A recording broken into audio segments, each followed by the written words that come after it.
मानव समाचार, मानवता के हक में।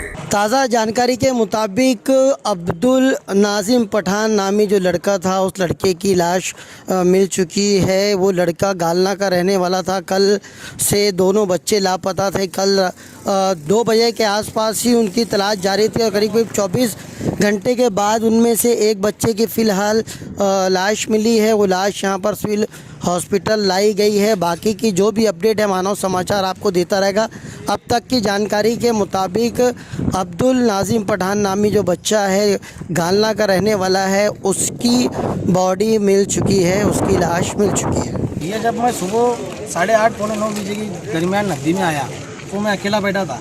तो कुछ मेरे दोस्तों आए तो हमने बातचीत करे और हमारे वर्ल्ड के सोशल वर्कर अन्नू भाई, इसने हमको बोला कि तुमको अच्छा नॉलेज है इस नदी का, तुम जाके थोड़ी मालूमात देख के थोड़ा ढूंढो। तो हम ढूंढने लगे तो हमारा दूसरा राउंड था, पूरी पब्लिक देख रही है। हमारा दूसरा राउंड था। दूसरे राउंड के बाद शकील भाई लोग आए और हमारी बातचीत हुई कि तुम वो साइड देख लो, हम ये साइड देख लो। तो हमने डिवाइड कर लिया। हम आगे पीछे थे, शकील भाई आगे गए तो वहाँ वो डेड बॉडी बाहर आगे पड़ी हुई थी। उन्होंने उसको बाहर निकाला। अच्छा, आपका नाम? शकील मोहम्मद पठान। कहाँ पे मिली बॉडी?